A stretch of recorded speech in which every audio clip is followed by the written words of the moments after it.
The letter hit the floor of the Dusty Creek General Store like a stone dropped into still water, and every soul within 15 feet of Hester Bristol felt the ripple. She had not cried. That was the first thing people noticed. Hester Bristol, 26 years old, daughter of a schoolteacher and a woman who'd crossed the Appalachians on foot, stood in the middle of that sawdust-floored store with her chin lifted and her jaw set, holding a folded piece of paper that had just told her the man she'd spent 8 months building a life beside was too proud, too broken, and too cowardly to ask her to stay. Aaron Abbott had written 3 sentences. 3.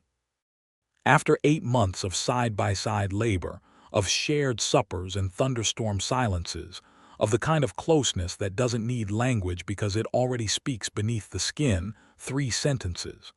The first said the drought was getting worse. The second said he couldn't promise her anything. The third said she ought to make her own arrangements. She ought to make her own arrangements. Hester folded the letter with the precise, deliberate care of a woman who has already decided something, tucked it into the pocket of her calico dress, and looked up at Martha Greer behind the counter with eyes that did not waver even slightly. "Martha," she said, "I'll need another length of muslin, and do you still have that tin of salve from last month? The one with the eucalyptus?" Martha Greer stared at her. "Hester, honey, are you all right?" "I am perfectly fine," Hester said, and the steadiness in her voice was not the steadiness of someone who felt nothing. It was the steadiness of someone who felt everything and had long since decided that feelings were not an excuse to abandon what needed doing. She paid for her muslin and her salve, walked out into the blinding July sun of Dusty Creek, Texas, 1883, and did not look back at the store where 3 women were already whispering about her. What none of them knew, what Hester herself was only beginning to fully understand in that white-hot moment on the wooden sidewalk, with the smell of horse and dust and sun-baked pine all around her, was that she was not going to make her own arrangements in the way Aaron Abbott imagined. She was not going to leave. She was going to stay, and she was going to refuse to need his permission to do it, and she was going to let the man she had somehow, inconveniently, irreversibly fallen in love with figure out on his own what a catastrophic mistake he had nearly made. Because Hester Bristol was too wise to wait for a man to say what she could already see written all over him. And Aaron Abbott was too stubborn to say it even when his silence was slowly breaking him in half.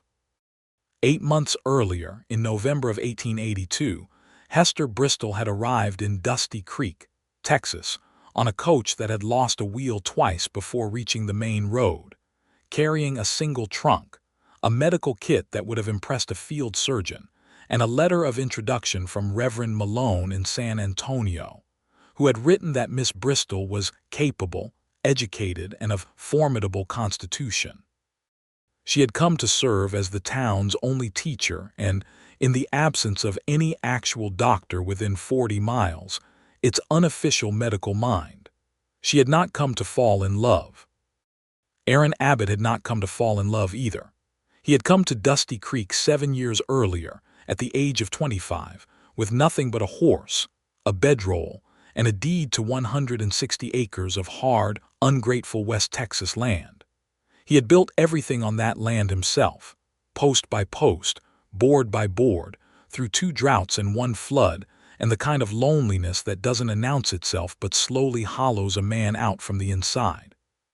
He was 32 now, lean and weathered and quiet in the way of men who have trained themselves not to want things they are afraid they cannot keep.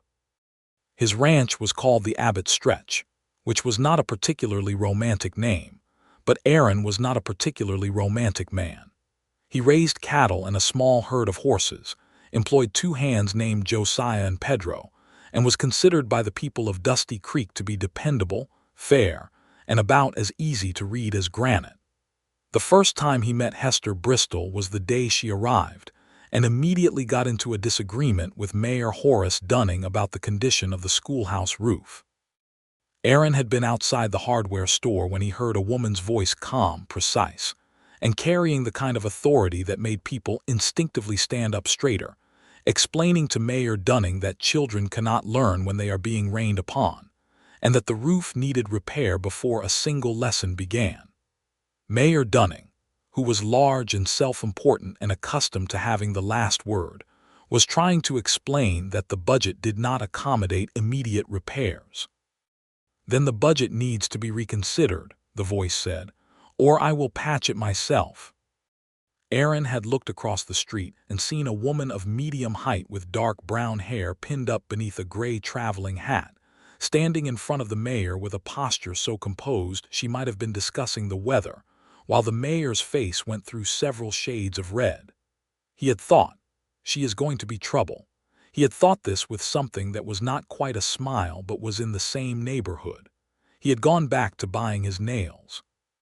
But then the next week, Josiah, his older hand, a 50-year-old man who was too stubborn to admit illness for the same reasons Aaron was too stubborn to admit need, had come down with a fever that wouldn't break, and someone in town had said that the new teacher had medical knowledge, and Aaron had ridden in to ask for her help because there was no other choice. He had stood in the doorway of the schoolhouse, hat in hand, and told her the situation in as few words as possible. Hester had looked at him for a moment in that level, unhurried way she had, as though she was assessing not just the problem but the person presenting it. "I'll come," she said. "Give me 5 minutes." She was ready in 4. On the ride out to the Abbott stretch, she had asked 3 precise questions about Josiah's symptoms, listened to his answers without interruption, and suggested 2 possible causes before they'd even reached the gate. She was not performing knowledge. She simply had it, and she wore it as comfortably as she wore her boots. Aaron, who was accustomed to people either talking too much or saying nothing useful, found this deeply unsettling in a way he could not immediately name. Josiah had pneumonia. Hester treated him with the herbs and medicines she carried, sat with him through the worst night, and by morning his fever had broken.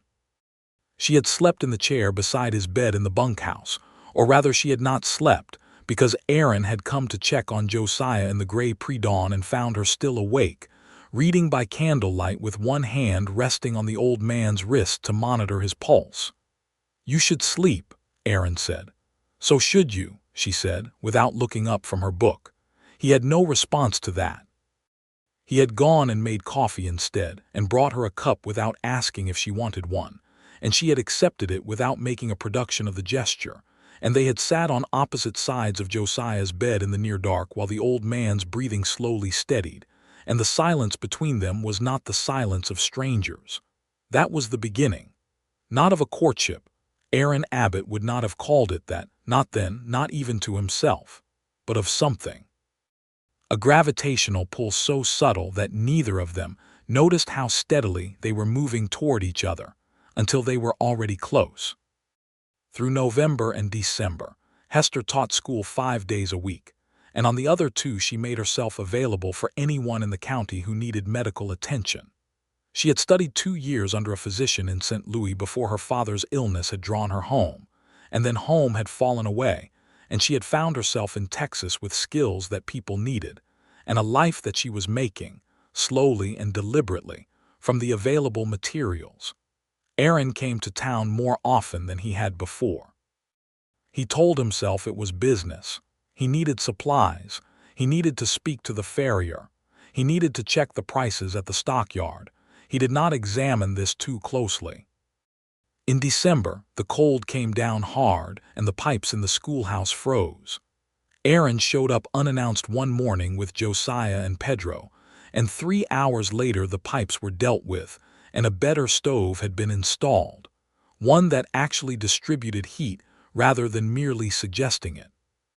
Hester had watched the 3 of them work with that level, quiet gaze she had, and afterward she had fed them all from a pot of stew she'd made on the new stove as if testing it, and the 4 of them had sat around the small table in the schoolroom while the wind pressed against the new caulked windows. "You didn't have to do this," Hester said. "The pipes needed fixing," Aaron said. "I could have hired someone." "You could have," he agreed. She looked at him steadily. He looked at his bowl.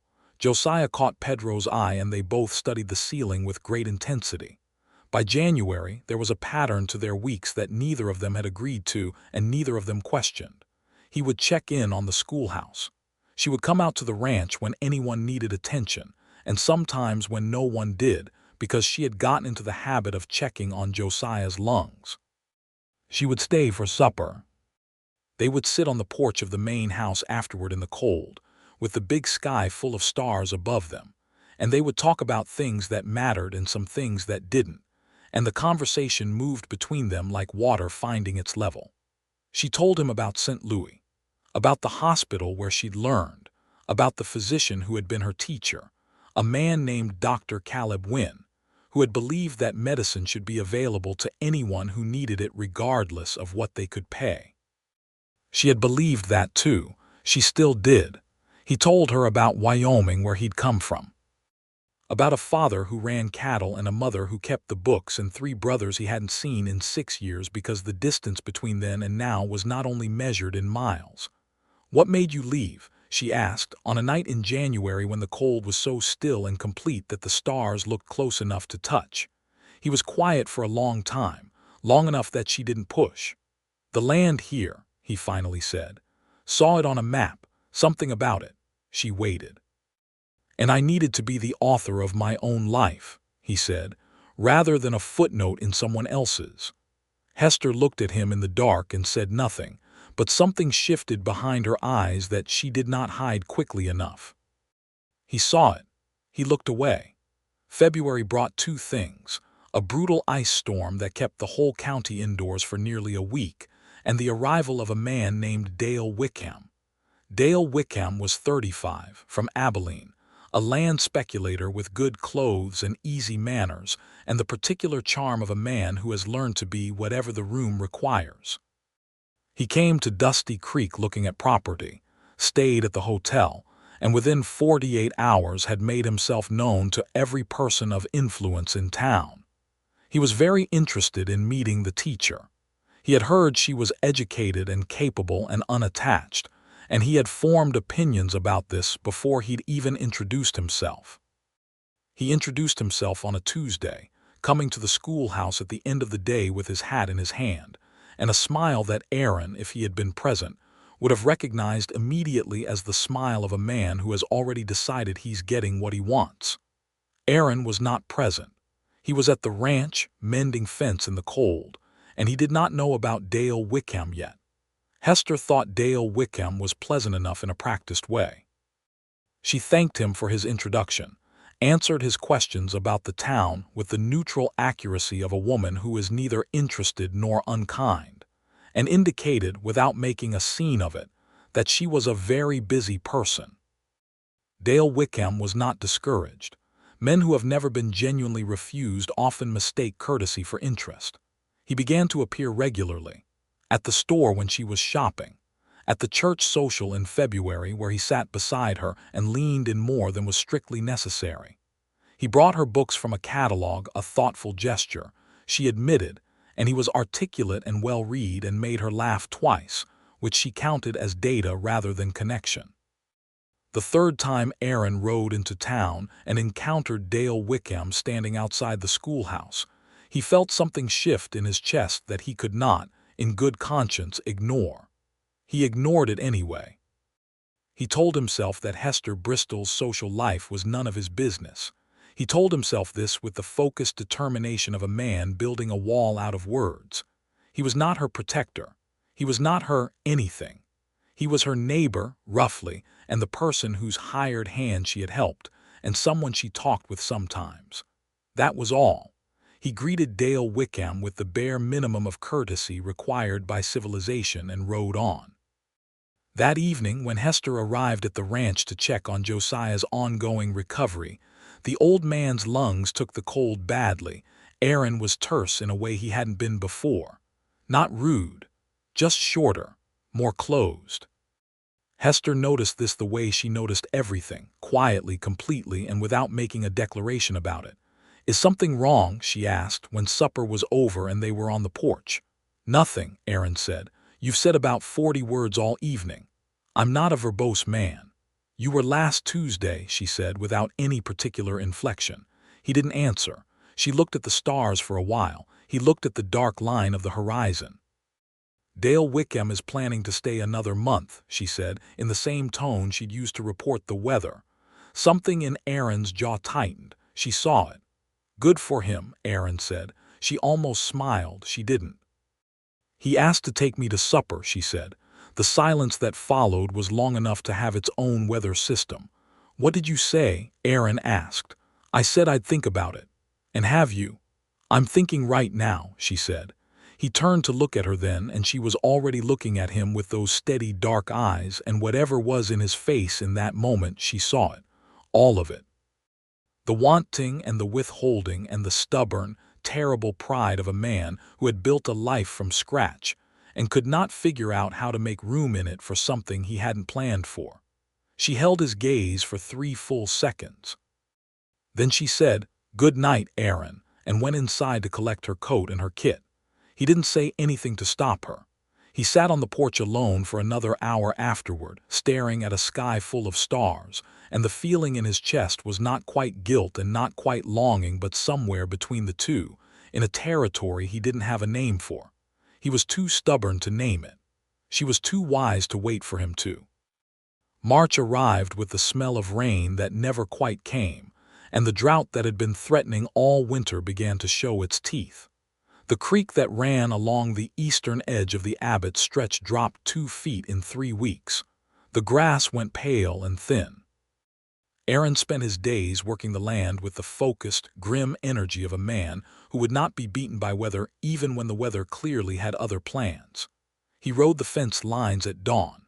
He moved the cattle to the lower pasture where there was still some green. He dug out the secondary water tank by hand when the pump gave trouble, working until dark and past it. And when Pedro told him he needed rest, Aaron told him to worry about the cattle. Hester came out twice that week, and both times he barely stopped what he was doing. She brought medicine for Pedro, who had cut his hand, and food, because she had made enough stew for an army, and she had decided not to pretend that was an accident. She set the food on the table and tended to Pedro's hand, and did not ask Aaron why he was driving himself like a man trying to outrun something. She already knew. She had heard from Martha Greer, who heard from the land office, that 2 of the other ranchers in the area were already talking about selling. The drought was the kind that broke men, the kind that turned years of work into nothing, and Aaron Abbott had poured 7 years of himself into this land, and the thought of losing it, she understood in her bones what that would mean to him. Not just the loss of the land, the loss of the proof that he could do it, that he was not a footnote in someone else's story. She understood this, and she said nothing about it, and she left the stew on the table and came back on Thursday to make sure they had eaten. "You don't have to do this," Aaron said on Thursday when he found her in the kitchen washing the pot she'd brought. "The pot needed washing," she said. He recognized his own words. His mouth did something that wasn't quite a smile. "Hester," he started. "Aaron," she said, in a tone that was gentle and absolute, "if you are about to tell me that I ought to stop coming around, I would ask you to think very carefully before you say it." He looked at her. She kept washing the pot. "Why?" he said. "Because you don't mean it," she said, "and because saying things we don't mean has a way of becoming its own kind of trap." He was silent for a long time. She rinsed the pot, dried it, set it on the shelf. "I don't know how to do this," he said finally, and the words came out rough, as though they'd had to work their way through gravel. She turned to look at him then, really look, and her expression was something between compassion and exasperation and something else that she kept carefully restrained. "I know," she said. "I know you don't." And she left it there. She did not finish his sentence for him. She did not press him or coax him or demand more. She simply acknowledged what he'd said and let it exist between them, and there was in that restraint a wisdom that was more effective than any argument. He thought about it all night. April was when Dale Wickham made his decisive move. He came to the schoolhouse on a Friday afternoon with a bouquet of wildflowers, which was either charming or calculated depending on how you looked at it, and he asked Hester Bristol formally if she would consider becoming his wife. He laid it out with reasonable care. He was settled. He had means. He respected her education and her independence. He would take her to Abilene, which had a real hospital now, where she could continue her medical work on a proper footing. He said he admired her more than any woman he'd met. Hester listened to all of this without interrupting. When he was done, she said, "Dale, I'm honored by your respect, and I think you mean what you say. But I'm not going to marry you." He blinked. He had not expected this. "May I ask why?" She chose her words with the care of a woman who believes in precision. "Because I am already in love with someone else," she said, "even if he is too stubborn to have done anything about it yet." Dale Wickham stared at her. Then he laughed, a surprised, genuine laugh, not cruel. "Abbott," he said. It wasn't a question. Hester said nothing. "He's an idiot," Dale Wickham said, not unkindly. "He's stubborn," Hester said. "There's a difference." Dale Wickham left Dusty Creek the following week. He was not a villain in this story. He was just a man who had arrived too late and missed what he was looking for, which happens to people sometimes, and is no one's particular fault. What mattered, what shifted the whole course of things, was what Hester did the day after she turned Dale Wickham down. She wrote Aaron a letter, not a declaration, not a demand, just a letter, the way she always communicated when words needed to be more considered than conversation allowed. She wrote it at her desk in the schoolhouse after the children had gone home, by the light of the lamp, and she wrote about the drought, and about Josiah's lungs, and about the new medical text she'd ordered from a publisher in Boston. And at the very end, in the same calm, steady hand, she wrote, "I intend to stay in Dusty Creek indefinitely. I believe I am needed here, and I believe this is where I belong. I thought you should know that." She did not write, "I love you." She did not write, "I am staying for you." She did not write, "Please say something before I lose my patience entirely." She wrote what she meant plainly and let him read what was between the lines if he was paying attention. She sent the letter with the boy who ran errands for the post office, and then she went home and made dinner and read her medical text and slept well, which was the mark of a woman who had done what she could and trusted the rest to the other person. Aaron received the letter the next morning. He read it 4 times. He set it on the kitchen table and went out to work the cattle and came back at noon and read it again. Then he rode into town, not to see Hester, at least, not directly. He went to the land office first, where he spent an hour with a man named Garrett going over the numbers for the ranch and what the drought would mean for the next season. The numbers were not good. They were, in fact, the kind of numbers that made a proud man's throat close up, because they told a story he did not want to tell about the place he had built with his own hands. He rode past the schoolhouse on his way back through town. He could see her through the window. She was writing on the blackboard, her back to the glass, and the children were watching with that particular quality of attention that only a very good teacher can produce. He kept writing. That night he sat on the porch with a bottle of whiskey he didn't open and the letter in his hand, and the vast, indifferent Texas sky above him, and he had what could only be called a confrontation with himself. The kind that happens in silence inside a man when the accumulated weight of his own stubbornness becomes too heavy to carry without acknowledging that it's there. He was afraid. This was the hidden truth at the bottom of everything. Aaron Abbott was afraid, not of the drought, not of losing the land, though that fear was real. He was afraid of needing something he could lose. He had built a life that was his entirely, and if he asked Hester Bristol to be part of it, then part of him would belong to something outside himself. And if she left, if anything happened, then what he'd built would be less than what it was before, because she would have become part of it. He had watched his father need his mother with such completeness that when she died swiftly, in the winter of 1876, his father had diminished in ways that were visible from across the room. The man had shrunk. The land hadn't mattered the same way. The work hadn't meant the same thing. And Aaron, at 20 years old, had watched this and filed it away in the part of himself that makes decisions about survival, and the decision he'd made was that he would not need anyone like that. He had kept that decision for 12 years. And now there was Hester Bristol, who had somehow, without his permission, become necessary to him in ways that weren't dramatic or loud but were absolutely pervasive. the way the smell of rain gets into everything before the storm arrives. She was in the way he thought about problems, in the way he structured his days, in the specific quality of the silence on the porch in the evening when she wasn't there. He was in love with her. He had been in love with her, he suspected, since somewhere around January, when she brought him coffee in Josiah's dark bunkhouse without being asked and sat across from him in the gray pre-dawn, as though she'd always been on the other side of the table. And he was too stubborn to say it, and she was too wise to wait for him to say it, which meant that she was already doing the thing she always did, moving forward based on what she knew rather than what she'd been told, leaving room for him to catch up without embarrassing either of them. He owed her better than he'd given her. He did not open the whiskey. He set the letter inside on the kitchen table and went to bed, and in the morning he was up before dawn, and he rode to town before the schoolhouse opened. He knocked on the door of the boarding house where Hester lived, and Mrs. Alcott, the proprietress, let him in with the expression of a woman who has been watching this particular situation develop for months and has opinions about it. Hester came downstairs in her dress and her unpinned hair and her expression of someone who has been expecting company but is making sure she doesn't look like she was expecting it. "Aaron," she said, not surprised, just precise. "Can we talk?" he said. She looked at him, that level, complete look that had unsettled him from the beginning. "Yes," she said, "come in."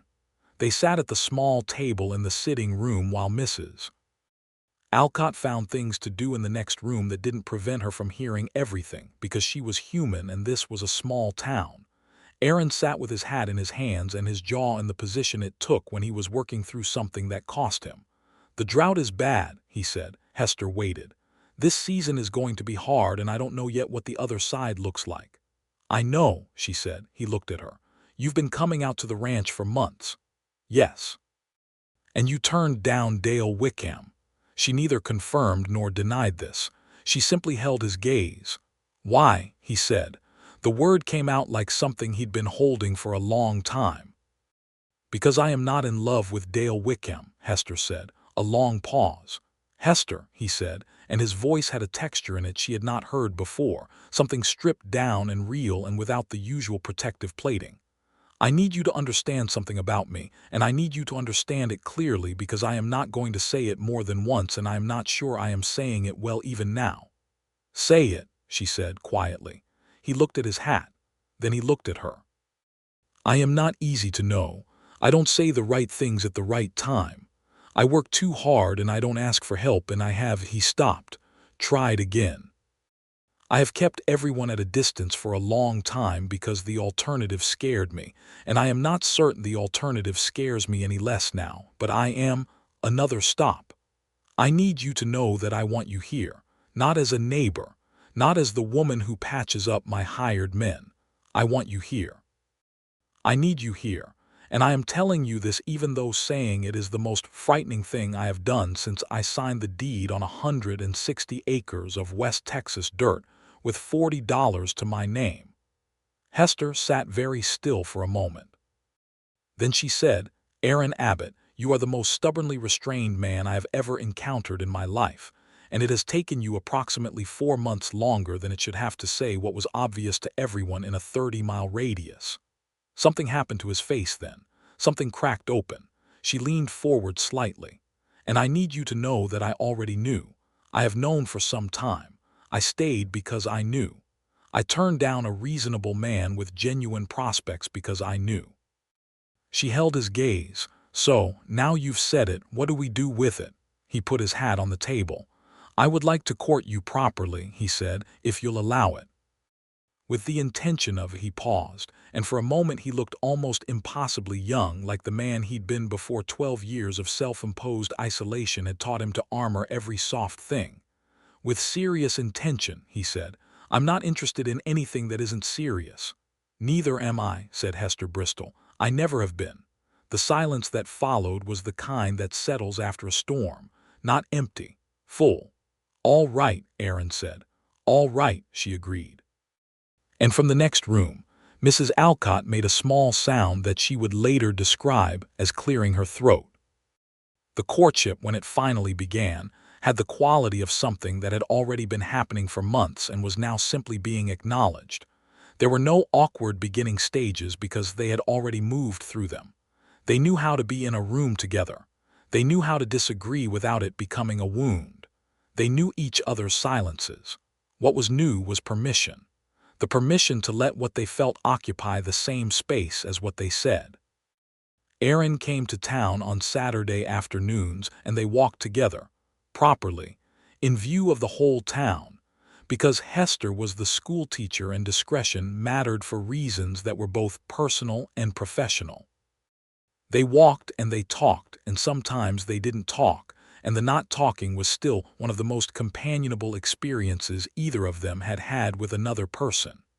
He brought her wildflowers twice, which was more flowers than he had given any person in his entire adult life, and she put them in a glass on her windowsill and mentioned them to no one, which told him more than if she'd made a public announcement.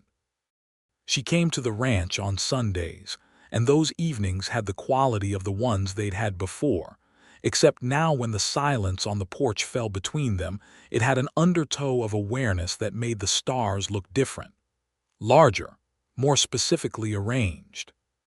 In May, sitting on the porch after supper, with the dry wind moving across the dark grass and the cattle settled in the lower pasture, he reached across and took her hand. He held it, not looking at her, just holding it, the way a man holds something he is afraid of dropping. She let her hand rest in his and looked at the sky, and the feeling that moved through her was not triumph and not relief but something quieter and more durable than either, the particular contentment of a person who has waited for the right thing rather than settling for the available thing. "It's going to rain," she said. "I know," he said. "Not this week," she said, "but soon." He glanced at her sideways. "You're sure? I can feel it in the air," she said. "The pressure changes before anyone can smell it." He studied her profile. "You notice things other people don't." "I was trained to," she said. "It's not just training," he said. She turned to look at him, and his eyes were on her with an expression so unguarded that it briefly took her breath, which she did not show because she had been living beside this man for months and she had learned that too much reaction to his rare openness made him close again like a shudder in a gust. "Thank you," she said simply. "I'm not being flattering," he said. "I'm being accurate." "I know," she said. "That's why I'm thanking you." He looked at her hand in his. He turned it over, studying her palm with the same focus he gave to land surveys, as though she were terrain he was mapping. "What are you thinking?" she asked. "That I wasted a lot of months," he said. "Not wasted," she said. "You were finding your way to it." "I was being too stubborn to find my way to it," he said. She let this sit for a moment. "Yes," she said, "but you found it anyway." The rain came in the middle of June, which was 6 weeks after Hester had predicted it, which Aaron made a point of noting. "You said soon," he said, standing on the porch watching the gray curtain come in from the west, the first real rain in over a year, heavy and deliberate and smelling of everything new. "June is soon, comparatively," she said. "Comparatively to what?" "To never," she said. "Which is what 3 of your neighbors believed." He laughed. It was not an elaborate laugh, not the kind that fills a room, but it was genuine, and she had learned to treasure his genuine laughter in the way you treasure anything that requires real conditions to produce. The rain fell for 3 days, not a devastating storm, but the steady, soaking kind that goes down into the roots. The creek came back up. The grass began its slow return to green.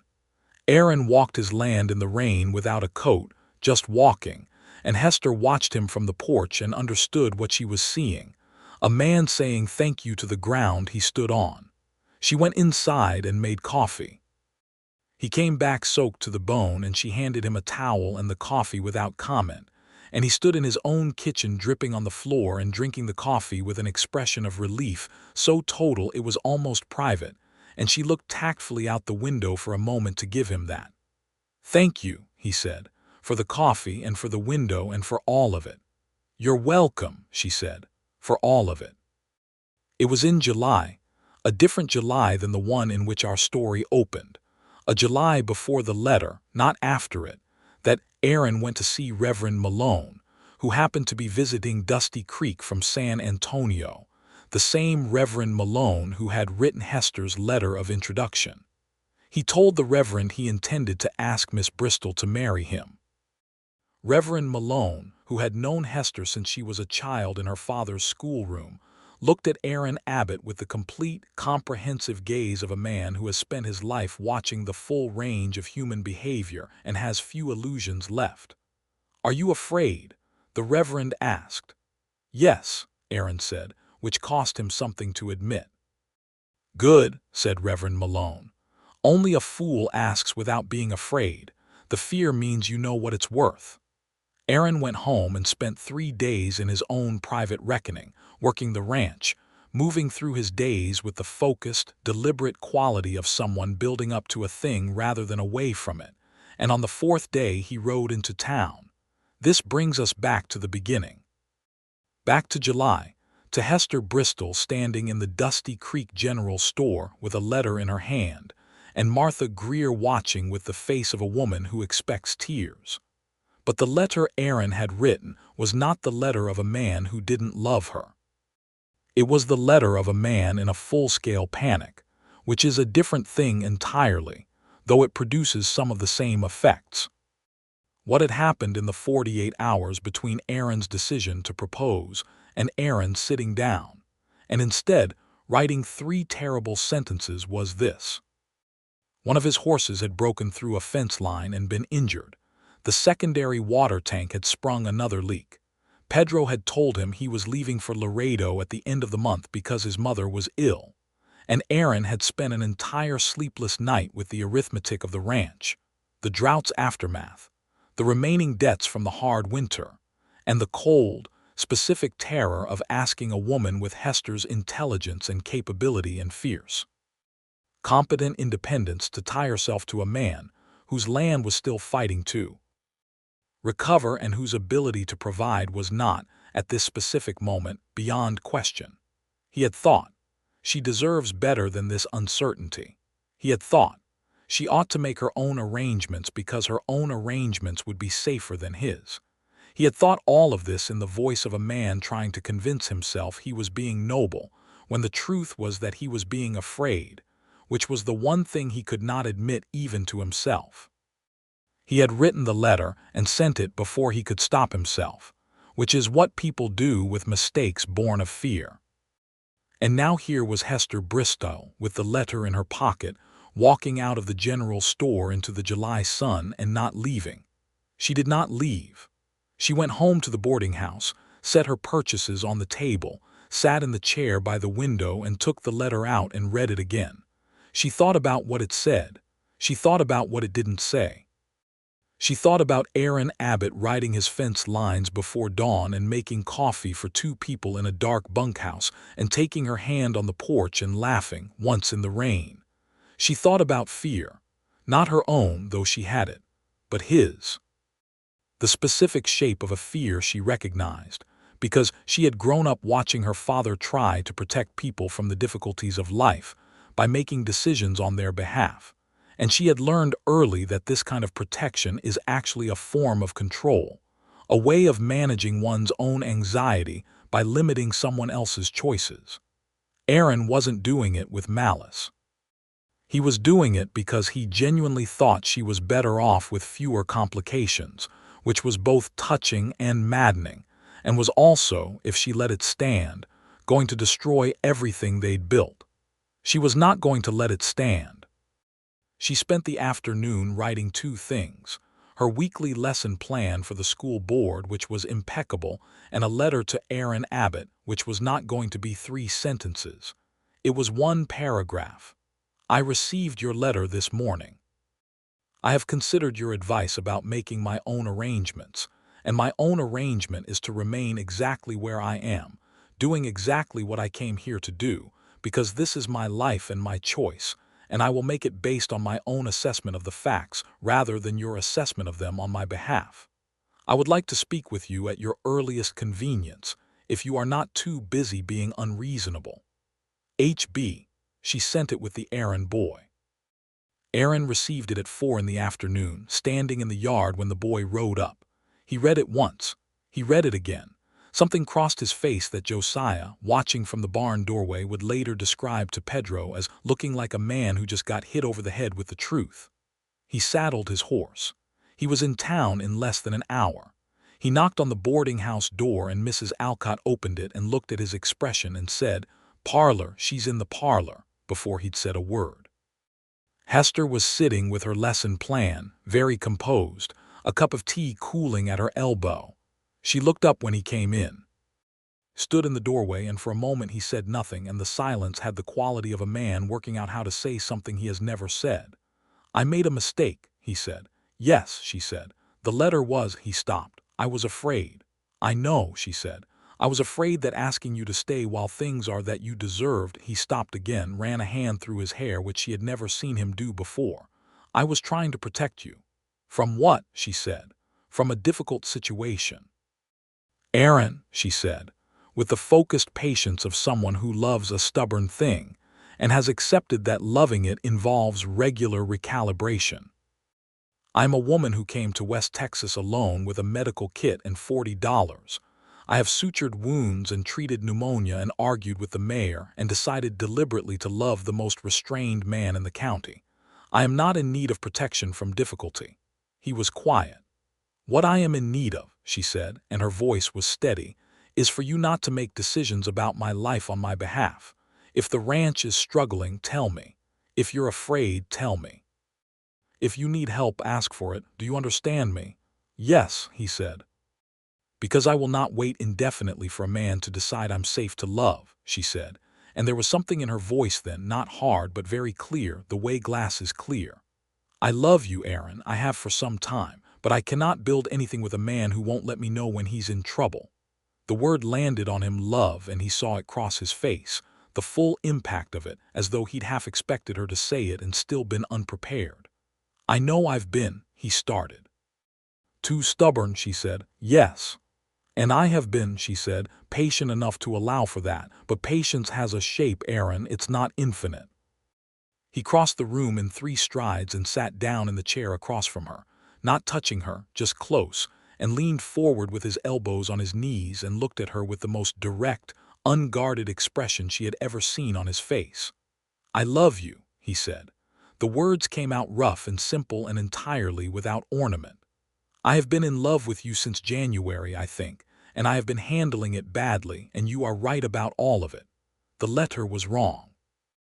Making decisions on your behalf was wrong. And I am asking you, not advising you, not protecting you, I am asking you plainly if you will marry me." The parlor was very quiet. Mrs. Alcott in the hallway did not breathe. Hester looked at Aaron Abbott, at the honest, exposed, difficult, magnificent face of this stubborn man, and she felt the very quiet joy of a woman who waited for the right thing and found that it had been worth waiting for. "Yes," she said. "I will." He let out a breath that he seemed to have been holding for approximately 7 months. They were married on a Saturday in September 1883 in the Dusty Creek Church, which had a new roof because the congregation had finally agreed on the budget, partially due to persistent advocacy from the school teacher. Reverend Malone married them, which pleased everyone. Josiah stood beside Aaron, wearing his best shirt and looking at the ceiling at critical moments to avoid the unseemly expression that kept threatening to take over his face. Pedro had come back from Laredo after his mother recovered, and he stood beside Josiah and did not hide his expression at all, which was fine because Pedro was that kind of man. Martha Greer sat in the 2nd pew and cried. Mayor Dunning sat in the 4th pew and grudgingly admitted to his wife that the schoolteacher had turned out to be a good thing for the town, which was the closest Mayor Dunning ever came to an apology. Hester wore a dress she had made herself from white and cream calico, with small blue flowers she had embroidered along the cuffs, and she carried a bundle of wildflowers tied with a piece of blue ribbon. She walked down the aisle without anyone to give her away, because she was a woman who had always given herself to things on her own terms, and Aaron, watching her come toward him, felt the whole strange history of his own stubbornness rise up and be entirely eclipsed by the simple fact of her walking toward him. He had told her, the night before the wedding, that she could still change her mind. She had looked at him with the expression he had come to identify as the one she made when he said something that was genuinely absurd. "Aaron," she said, "I turned down a perfectly reasonable man from Abilene. I argued with a mayor. I patched your pipes and your hired men and your considerable defenses for 8 months. I'm not changing my mind." "I just want you to know you have the option," he said. "I do not want the option," she said. "I want you, go to sleep." He had gone to sleep. She had lain awake for a little while longer, listening to the Texas night outside her window, thinking about the distance between the woman who had arrived in Dusty Creek with a trunk and a letter of introduction, and the woman who was going to marry the man down the road tomorrow morning. The distance was not very far in miles, but it was the distance between a life she was making and a life she was choosing, and she found that the difference mattered to her enormously. After the wedding, after the small celebration at the church hall where Mrs. Alcott had produced a magnificent layer cake, and the men of the congregation had somehow gotten hold of very good whiskey, Aaron and Hester drove back to the ranch in the light of a September afternoon, with the horses' hooves raising a small cloud of dust on the dry road, and the sky ahead of them the particular shade of blue that only September produces. She sat beside him on the wagon seat, and their shoulders touched, and neither of them moved away. "Well," Aaron said. "Well," she agreed. "We did it," he said. "We did," she said, and her voice was warm in a way she no longer needed to restrain. He reached across and took her hand on the wagon seat, in the particular grip she had come to know, the grip of a man who is afraid of dropping something. She held on back. The Abbott stretch looked different to her as they came up the road toward it, not the place she had been visiting but the place she was arriving at, her home now in a way that the boarding house had never quite been. The main house was solid, Aaron built from the ground up, with its wide porch and the window that caught the morning light and the kitchen where she had washed his pot and he had brought her coffee, and neither of them had said what they meant for months. She was going to make it hers too. She had plans for the garden, which she had been cultivating mentally all summer. She intended to expand the herb section significantly, because the nearest doctor was still 40 miles away, and she was still, as far as the county was concerned, the available medical mind, and she wanted a proper supply of what she needed. She had already ordered 2 new medical techs from Boston. Aaron carried her trunk in and set it in the bedroom, and the small ceremony of that, the trunk that had traveled with her from Ohio to St. Louis to San Antonio to Dusty Creek, now sitting on the floor of a room that was hers, made her eyes bright in a way she acknowledged privately. He noticed. "All right," he said. "Very all right," she said. He stood in the doorway of the bedroom for a moment, and something about the light in his face, open, present, without any of the armor, made her walk across the room and put her arms around him, her head against his chest, and just hold on. He held her back, not tentatively, with the full, direct certainty of a man who has finally decided to stop holding the distance between himself and what he loves. "I'm not going to be easy," he said, into her hair. "I'm still going to be, I'll still do the thing. The stubborn thing," she said. "Yes, I know," she said, "and I will still be the person who notices before you say it and acts accordingly." "I know," he said. "That's thank you for that." "Don't thank me for it," she said. "It's just how I love." The first year of their marriage had the shape of 2 people learning to live in the same space with the awareness of each other that they'd had before and the new, extraordinary permission to be close. Not easy, they had not pretended it would be easy, but real, which was better than easy. The drought's aftermath took time to resolve. The grass came back slowly. Aaron worked the land with the same focused determination as always, but now there were evenings on the porch where he told her where things stood, not asking her to solve it but not hiding it either, and she listened and sometimes had practical thoughts and sometimes just listened, and the difference it made in him was visible. The way a man stands differently when he is no longer carrying something alone. Josiah stayed. He was part of the furniture of the ranch, and he would have had to be physically removed, which no one was going to do. Pedro stayed too, once his mother recovered, because the Abbott stretch was as close to home as he'd found. Hester continued to teach. The school board had asked, with considerable relief, if she would renew her contract, and she had, with certain conditions regarding the maintenance of the building, which were agreed to with minimal argument, because everyone had learned by now that disagreeing with Miss Bristol, Mrs. Abbott, on matters of practical necessity was a losing proposition. She continued to practice medicine in the way she always had, from the kitchen and the medical kit and the steady accumulation of knowledge. And in the spring of 1884, she delivered 3 babies in the county, which was 2 more than the previous year, because people had started sending for her routinely. Aaron watched his wife move through the world with the focused admiration of a man who has been given more than he expected. She was not soft, she had never been soft, but she was warm, and the warmth was not despite the competence but alongside it, which was a combination he had not understood to look for and could not now imagine being without. He told her this one evening badly, in the way he said most important things. "You are," he said, and stopped and tried again. "I didn't know what to expect from this, from being with someone I didn't think it would be like this." "Like what?" she asked. "Like I can breathe better," he said. "Like there's more room."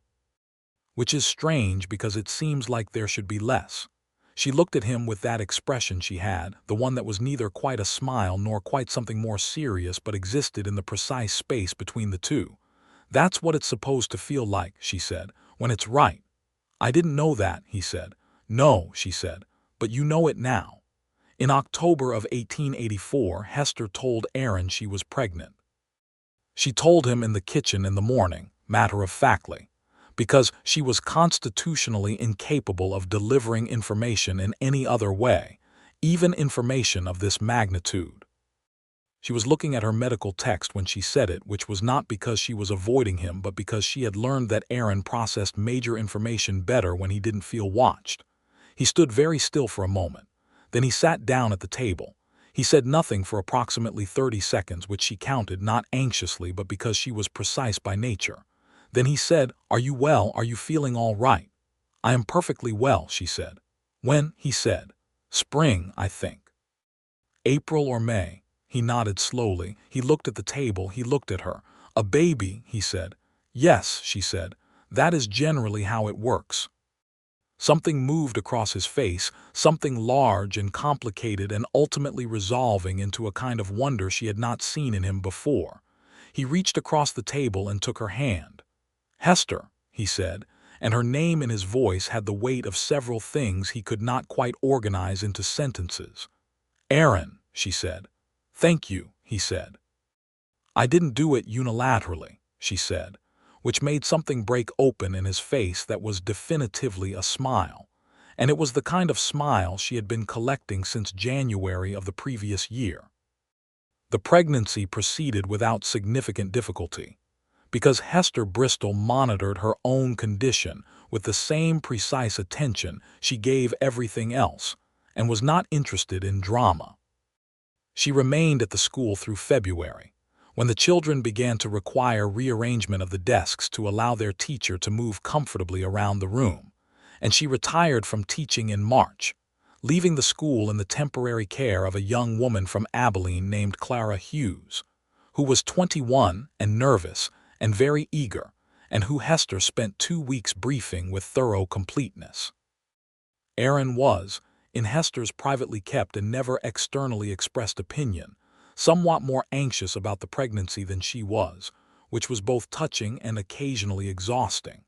He checked on her with a frequency that she gently redirected, not because she didn't appreciate it, but because she preferred to be treated as a capable woman who happened to be pregnant rather than a piece of fine porcelain.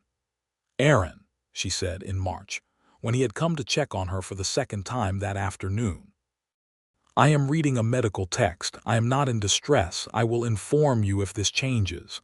"I know," he said. "Do you?" she said. He stopped. "I know," she said.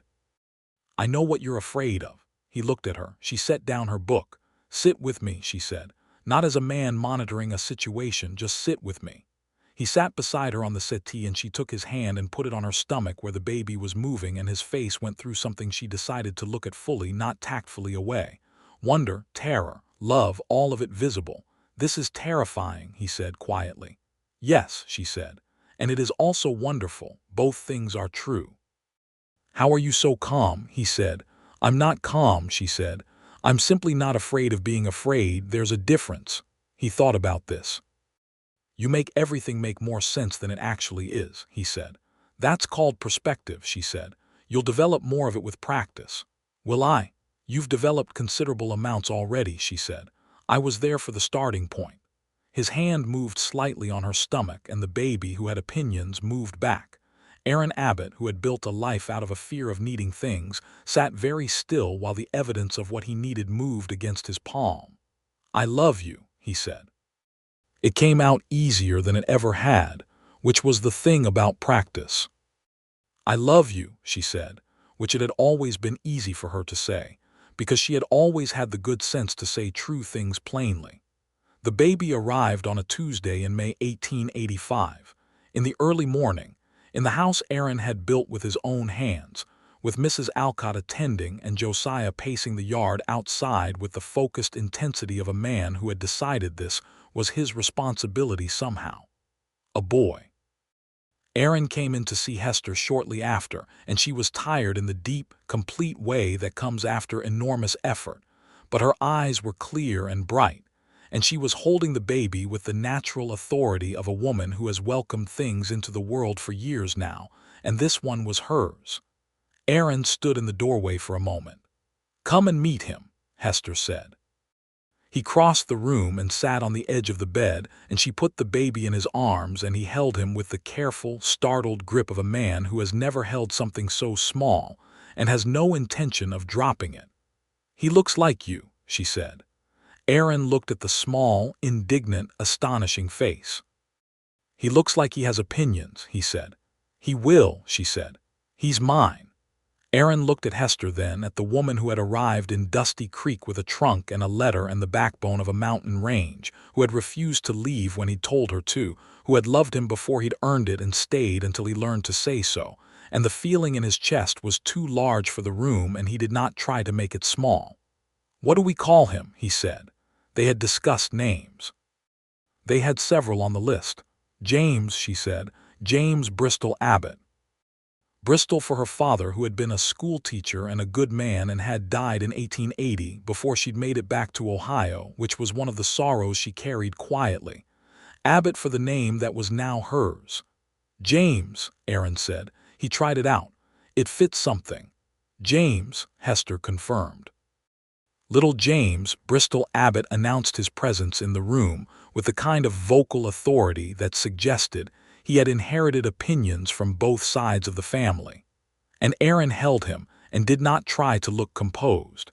And Hester watched her husband hold their son with the specific, enormous tenderness of a woman who loves a man for what he is becoming as much as what he was. The years that followed on the Abbott stretch were not simple. Simple was not what life in West Texas offered, and it was not what Aaron or Hester would have done well with, because they were both people who needed things to be real. There were hard seasons. A cattle illness in 1886 that cost them 15 head and a difficult winter. A dispute with a neighboring rancher about the water rights to the creek that took 3 months and a lawyer from San Antonio to resolve, and during which Hester spent several evenings reviewing legal documents at the kitchen table, because Aaron hated paperwork and she was efficient at it, and neither of them pretended this was not the case. There were good seasons, too. The grass came back strong in 1887 after 2 generous rains. Aaron expanded the herd. He hired 2 more men and built a new bunkhouse with enough room that Josiah did not have to share with anyone, because Josiah was 62 and had earned his own space. Hester's medical work grew. She was, by 1886, the primary medical practitioner for a region extending 20 miles in every direction from Dusty Creek. She had written to 3 different physicians for guidance on cases that exceeded her training, and one of them, a Dr. Margaret Stiles from St. Louis, had written back with such collegial respect that it had begun a correspondence that lasted years. She kept teaching, though she reduced her hours when James was small. Clara Hughes was now the full-time teacher and Hester served as a supplement and an advisor, which suited her. She liked teaching adults as much as children, and had taken to holding informal sessions at the ranch on Sunday afternoons where anyone who wanted to learn something reading, arithmetic, basic medical care could come. Aaron made coffee for these sessions without being asked. He did a number of things without being asked now. Not all of them, because he was still Aaron Abbott and some things required reminder, delivered with Hester's particular combination of patience and precision. But the wall he had built, the one he'd lived behind for 12 years, was down, not demolished but converted, the way you repurpose the lumber of a structure you no longer need into something more useful. He was still quiet. He was still given to working past dark and forgetting to stop. He still had difficulty asking for help in ways that were legible to other people, but he had Hester, who did not wait to be asked but acted on what she saw. And over time, he had was learning to make the asking easier, to say, "I need a hand with this," rather than driving himself into the ground and calling it independence.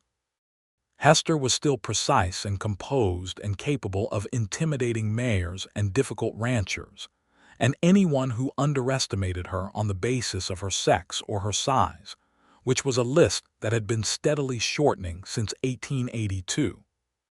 She was also, with Aaron, warmer than people who only knew her public face might have expected, not softer, because she was not a soft woman, but present in a particular, fierce, choosing way that Aaron Abbott understood and trusted and continued, 7 years on, to find as disarming as the first morning she'd brought coffee into a dark bunkhouse. James grew. He was a dark-haired, bright-eyed child with his mother's precision and his father's endurance, and by the time he was 4, he was following his father around the ranch with the focused intensity of someone conducting field research, asking questions with a relentlessness that Aaron bore with what could only be described as admiring patience. Why is the fence like that? To keep the cattle in. Why do the cattle want to get out? Because they're cattle. Why are they cattle? James. What? Go ask your mother. Hester, to whom James then went with his questions, answered them fully, because she believed children were entitled to real answers, and James had inherited her conviction that incomplete information was a form of disrespect. He had also inherited her tendency to look at people the way one looks at a problem one is working on, which Aaron found simultaneously familiar and deeply amusing. In the spring of 1889, Hester told Aaron she was pregnant again. This time she told him on the porch in the evening, with James asleep in the house and the spring air doing its specific warm, alive thing across the ranch. He sat beside her, and she said it plainly, as she always did. He took her hand and held it. "Are you well?" he said. "I am well," she said. "Good," he said. They sat in the comfortable silence of people who have been sharing silences for 7 years and know exactly what each kind contains. "James is going to be insufferable about it," Aaron said. "James is going to be delighted," she said. "He's going to be insufferably delighted," Aaron said. "Yes," she said. "He comes by it honestly." Aaron looked at her. "He gets his intensity from you," she said equably. "He gets his tendency to announce opinions to everyone in the room from you," Aaron said. "That is called communication," she said. "It is a virtue." "You communicate at considerable volume sometimes," he said. "When the situation requires it," she said. He put his arm around her shoulders, which he had been doing for 7 years now with the ease of something that has always felt natural even when it once required bravery. She leaned into him, which she always did, not as someone yielding but as someone choosing, the specific physics of 2 people who have learned each other's weight. "A girl this time, maybe," she said. "Maybe," he said. "You'll be worse about it," she said. "I'm not sure that's possible," he said with genuine feeling, because James had done something catastrophic to his sense of invulnerability from the moment he'd first fit in one hand. "It is entirely possible," she said. "I have observed you with children, Aaron. You are constitutionally unable to be withholding with small people who need things." He was quiet. "It's one of my favorite things about you," she said. He was quiet for a different reason then. I didn't know I would be like that," he said, "with a child." "I did," she said. He turned to look at her. "I saw it in November of '82, she said, "when you dealt with the school pipes. You were so careful with everything, with where the children sat, with making sure the heat distributed evenly. You didn't say anything about it, you just did it."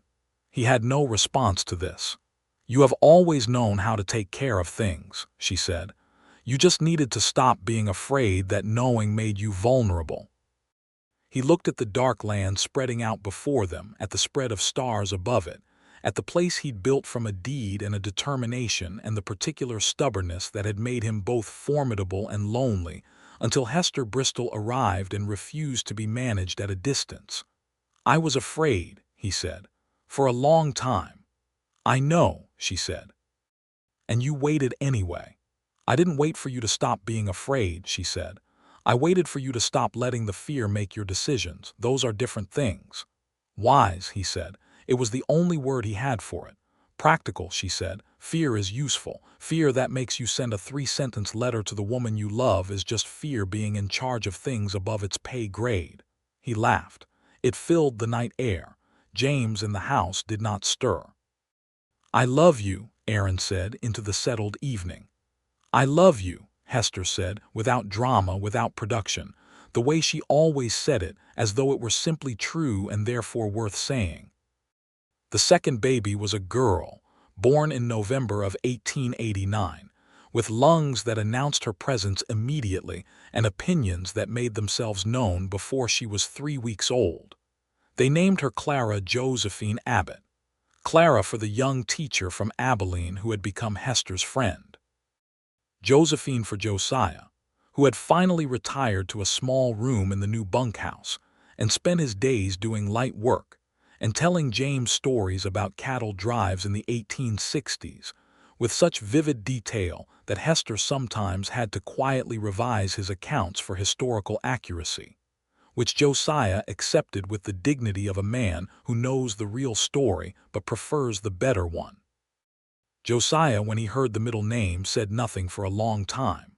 Then he said, "Obliged," and went back to the cattle, and nobody mentioned the state of his eyes. Clara was, as Aaron had predicted, something he was worse about.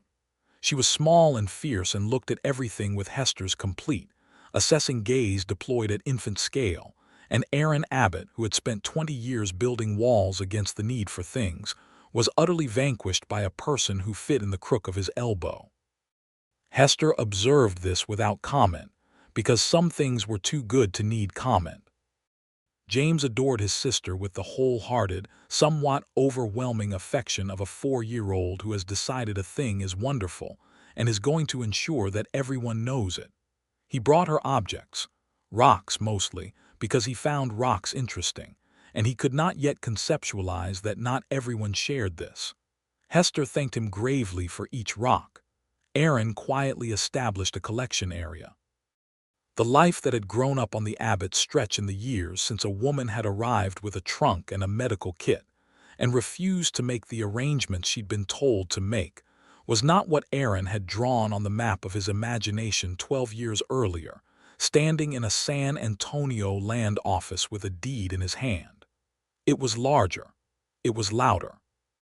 It was more complicated, more warm, more present in every room of every day. And it was his in the way that things are only yours when you have chosen them rather than simply built them. He thought about this on a Sunday in the spring of 1890, standing on the porch in the early morning, with the land spreading out before him green with the season's rain, and the sound of Hester inside in the kitchen and James's voice, asking something with the relentless precision he had inherited from both sides, and Clara's answering sound that at 6 months was not yet a word, but had the complete confident authority of a statement. He thought about the man he had been in 1876, building this porch, thinking, "This will be enough, just this." The land and the work and the life he would make that would not require him to need anything outside it. He had been so careful, so deliberate in his self-sufficiency. He had been so wrong, not about the work. The work still mattered, still had the dignity of making something out of intention and labor. But the sufficiency, the idea that a life was complete if it asked nothing of another person, that had been a mistake born of fear dressed up as pride. He heard the screen door open behind him. Hester came and stood beside him with a cup of coffee, which she gave him, and another for herself. "You're thinking," she said. "Sometimes," he said. "You have a particular kind of quiet when you're thinking about something significant," she said. "It's different from your other quiet." "How many kinds of quiet do I have?" He said. "Several," she said. "I have catalogued them." "Of course you have," he said, with the warm, specific exasperation of a man who has entirely accepted being known. They stood on the porch in the spring morning, and the land was green, and the house behind them was full of the sound of their children, and the coffee was good. "Thank you," Aaron said. She looked at him. "For what?" "For not leaving," he said. "When I told you to." She considered this. "You didn't actually tell me to leave," she said. "You told me I ought to make my own arrangements, which I did." "You stayed," he said. "That was my arrangement," she said. "I arranged to stay." He looked at her. 7 years, and the way she put things still made something move in him that was beyond his ability to categorize, which he had stopped trying to do because some things were better held than named. "You knew," he said. "Even then you knew." "That you needed me," she said. Yes. Yes, she said. "I knew. Before I did," he said.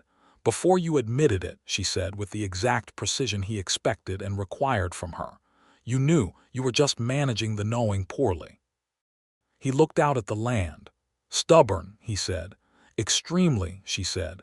"And I was wise enough not to wait for you to say it," she said, "and patient enough to wait for you to get there anyway." He started.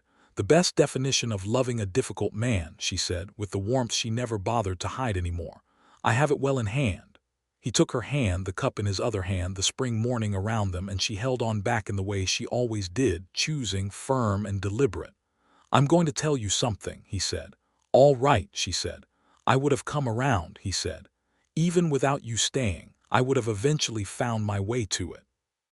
She looked at him with the full, level, affectionate patience of a woman who has had 7 years to assess this question. "Possibly," she said. "But Aaron, I was not going to stake my life on eventually." He nodded. He understood this. He had always understood, beneath the stubbornness, that this was what it came down to. She had known what she wanted. She had been too wise and too certain to let his inability to say a thing out loud rob her of it. She had not waited for him to say he needed her.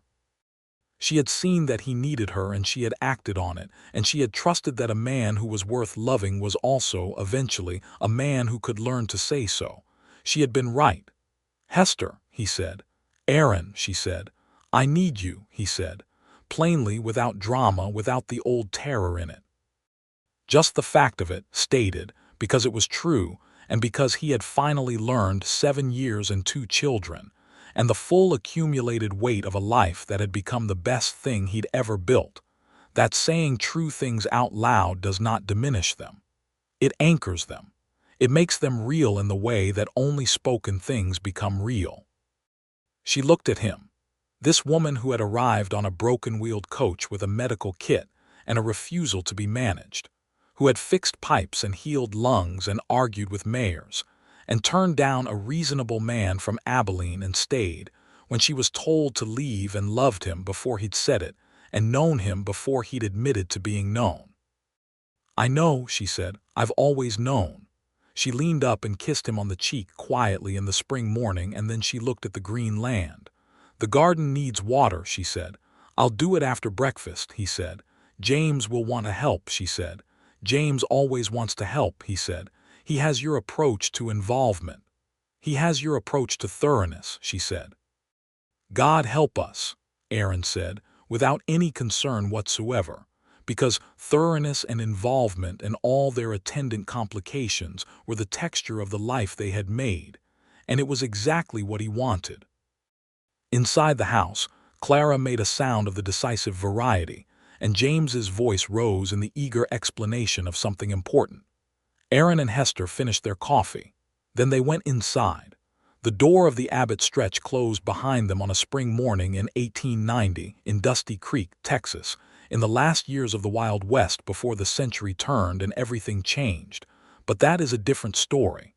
This one is complete. A man who was too stubborn to say he needed her. A woman who was too wise to wait for him to say it. And the life they built between those two true things, which turned out to be more than enough for everything worth having.